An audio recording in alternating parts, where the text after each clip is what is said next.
चंद्रयान पर पड़ चुकी है चीन की गंदी नजर। फिर सुनो, चंद्रयान 3 को देखकर बौखला चुका है चीन। भारत की कामयाबी को बर्दाश्त नहीं कर पा रहा है चीन। इसीलिए चंद्रयान 3 को बर्बाद करने के लिए उसने अपना सबसे शक्तिशाली जहाज उतार दिया है। क्या ये किसी जंग का ऐलान है? आखिर क्यों चंद्रयान 3 चीन की निगाहों में खटक रहा है? और चीन ने अपना कौन सा जहाज चंद्रयान 3 को टारगेट करने के लिए तैनात कर दिया है? क्या है पूरा मामला? जानने के लिए वीडियो को अंत तक जरूर देखें। दोस्तों, चंद्रयान 3 भारत का बहुत ही एम्बिशियस प्लान है। अगर ये सफल हो जाता है तो स्पेस रेस में भारत चीन को भी पछाड़ देगा। ये बात चीन को हजम नहीं हो रही, इसीलिए उसने चंद्रयान 3 को नष्ट करने के लिए अपनी कमर कस ली है। भारत के चंद्रयान 3 से चीन इतना घबरा गया है कि उसने अपना सबसे शक्तिशाली जहाज हिंद महासागर में भेज दिया है। आइए जरा इस खबर को डिटेल में जानते हैं। चीन की सेना का महाशक्तिशाली जासूसी जहाज युआन वांग 6 हिंद महासागर में एंटर कर रहा है। किलर मिसाइल से लेकर अंतरिक्ष में सैटेलाइट तक की निगरानी करने वाला ये चीनी जहाज इंडोनेशिया के सुंडा स्ट्रेट के रास्ते हिंद महासागर में एंटर कर रहा है। इस जहाज का वजन 22,000 टन है और इसे चीन की सेना PLA नेवी ऑपरेट करती है। ये जहाज अपनी शक्तिशाली रडार की मदद से लंबी दूरी तक मार करने वाले मिसाइल के रास्ते और सैटेलाइट लॉन्च को आसानी से ट्रैक कर सकता है।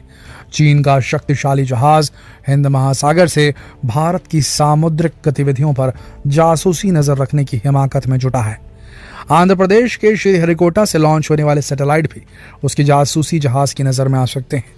इस जहाज के इस तरह से हिंद महासागर में घुसने से भारत की टेंशन बढ़ गई है। वह भी तब जब इसी महीने भारत चंद्रयान 3 को लैंड कराने की तैयारी कर रहा है। चीन के इस जहाज के अचानक से हिंद महासागर में आने से उसकी मंशा को लेकर कई तरह के सवाल उठ रहे हैं। इससे पहले भी इसी तरह का चीनी जासूसी जहाज श्रीलंका के हम्बनटोटा बंदरगाह पहुंचा था। इसको लेकर काफी विवाद हुआ था। भारत और अमेरिका के विरोध के बाद भी श्रीलंका की सरकार ने चीनी जहाज को अपने बंदरगाह पर रहने दिया था। चीन अक्सर अपनी सी वेसल्स को हिंद महासागर में भेजता रहता है और भारत को उन पर नजर रखनी पड़ती है। लेकिन इस बार चीन का एक कदम भारत को कुछ और ही संकेत दे रहा है, क्योंकि इस समय पूरी दुनिया की नजरें भारत के चंद्रयान 3 मिशन पर लगी हुई है। ऐसे में इस जहाज ने आकर भारत की टेंशन को कई गुना बढ़ा दिया है। इसका सबसे बड़ा कारण यह है कि यह जहाज इस समय इंडोनेशिया के पास है। इंडोनेशिया के डीप स्पेस नेटवर्क का इस्तेमाल भारत चंद्रयान 3 को ट्रैक करने के लिए कर रहा है और जब भारत के चंद्रयान 3 की लैंडिंग डेट पास आएगी तब तक ये जहाज इंडोनेशिया के और भी पास आ चुका होगा।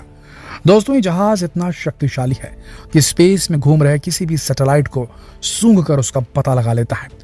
चीन के पास युआन वांग कैटेगरी के कई ट्रैकिंग शिप्स हैं जो चीन के स्पेस प्रोग्राम और सैटेलाइट कम्युनिकेशन में बहुत अहम भूमिका निभाते हैं। इसमें बहुत ही एडवांस ट्रैकिंग और कम्युनिकेशन सिस्टम लगा हुआ है, जिसकी मदद से ये जहाज सैटेलाइट लॉन्च, मिसाइल टेस्ट और स्पेस में भेजे जाने वाले मिशंस के समय में इंपॉर्टेंट जानकारी उपलब्ध करवाता है और उनकी लाइव ट्रैकिंग भी कर सकता है। यानी कि अब आप समझ ही लीजिए कि इस समय इस जहाज का मेन टारगेट चंद्रयान 3 है और ये जहाज चंद्रयान 3 की भी ट्रैकिंग कर रहा होगा। मतलब साफ है कि चीन को भारत का चंद्रयान 3 मिशन कुछ रास नहीं आ रहा। वो अब उसे कामयाब होते नहीं देखना चाहता। लेकिन इसरो इस चंद्रयान 3 के बाद जो मिशन लॉन्च करने जा रहा है उसे सुनकर चीन के होश अभी से उड़ गए हैं। असल में इसरो 30 जुलाई को चीन के दुश्मन देश, जी हाँ सबसे बड़ी बात, सिंगापुर का एक ऐसा सैटेलाइट लॉन्च करने जा रहा है जिसे देखकर चीन के छक्के छूट रहे हैं। चीन के आकाश शी जिनपिंग के माथे पर पसीना आ रहा है। असल में एक जासूसी सैटेलाइट है। यह चीन के रास्ते की बड़ी रुकावट साबित हो सकता है, क्योंकि जिस रास्ते से चीन अपने जासूसी जहाजों को भेजकर दूसरे देशों की जासूसी करता है, फिर उनसे अरबों डॉलर कमाता है, ये सैटेलाइट उसी रास्ते की निगरानी करेगा। यानी कि ये सैटेलाइट चीन की हर आने जाने वाली सांस का हिसाब रखेगा। कुल मिलाकर यह चीन की इकोनॉमी के लिए एक बहुत बड़ा श्राप हो सकता है, जो कि इसरो की मदद से स्पेस में तैनात किया जा रहा है। इस सैटेलाइट को PSLV C6 के जरिए लॉन्च किया जाएगा। लेकिन दोस्तों, इसरो यहीं पर नहीं रुकने वाला। चीन को मुंह चढ़ाते हुए अगले ही महीने इसरो अपने सूर्ययान यानी आदित्य L1 को लॉन्च करने जा रहा है।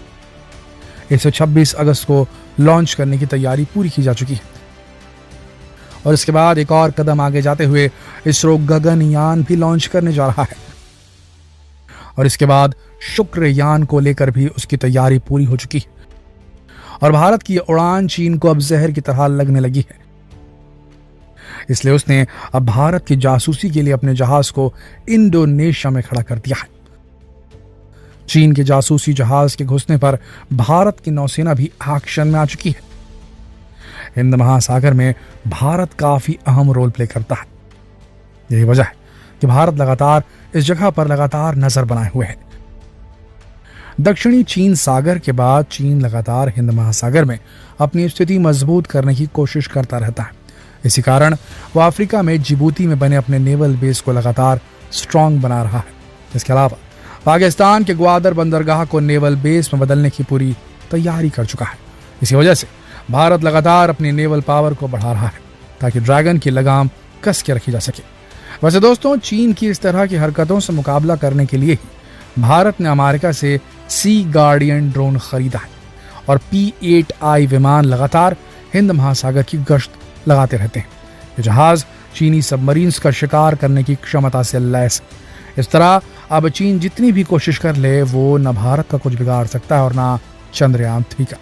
दोस्तों, चंद्रयान 3 में इसरो ने S बैंड ट्रांसपॉन्डर लगाए हैं जो कि इंडिया के डीप स्पेस नेटवर्क से सीधे संपर्क में रहते हैं। जब प्रपल्शन मॉड्यूल चांद के पास पहुंचकर लैंडर मॉड्यूल से अलग होगा तब उसका रोवर चांद की सतह पर सॉफ्ट लैंडिंग की कोशिश करेगा। अगर सफल हो जाएगा तो रोवर यहां जो भी रिसर्च करेगा उसकी जानकारी सीधे डीप स्पेस नेटवर्क को भेज दी जाएगी। लैंडर 3 तरह से धरती तक अपना संदेश भेज सकेगा। या तो संदेश सीधे ही डीप स्पेस को भेज दिया जाएगा या फिर ये संदेश प्रपल्शन मॉड्यूल के माध्यम से ग्राउंड स्टेशन को भेजा जा सकता है। और तीसरा ऑप्शन है चंद्रयान 2 का ऑर्बिटर जो कि अभी भी चांद की सतह के चक्कर लगा रहा है। इस तरह जैसे ही रोवर चंद्रमा की सतह पर कदम रखेगा वहां की जानकारी धरती तक पहुंचनी शुरू हो जाएगी और ये पूरा data Indian deep space network यानी IDSN के कर्नाटक स्थित सेंटर में भेजा जाएगा जहां 3 बड़े बड़े एंटीना लगाए गए हैं। इसमें से एक 32 मीटर का डीप स्पेस एंटीना है और 2 18 मीटर के डीप स्पेस एंटीना है और एक 11 मीटर का ट्रैकिंग एंटीना है। जहां चंद्रयान 3 की हर हरकत को नोट किया जा रहा है दोस्तों, उसी समय IDSN इसरो के सभी 21 ग्राउंड स्टेशन के साथ कोऑर्डिनेट करने का काम कर रहा है ताकि चंद्रयान 3 को हर हाल में सफल किया जा सके। आपको क्या लगता है कि क्या चीन की हरकतें चंद्रयान 3 को कोई नुकसान पहुंचा पाएंगी? अपने विचार नीचे कमेंट सेक्शन में लिखकर जरूर बताएं और जितना हो सके इस वीडियो को शेयर करें फेसबुक पर, व्हाट्सएप पर, यूट्यूब पर। जल्द मिलते हैं आपसे अगली वीडियो में। तब तक के लिए आप सबका इस वीडियो के अंत तक बने रहने के लिए दिल से धन्यवाद।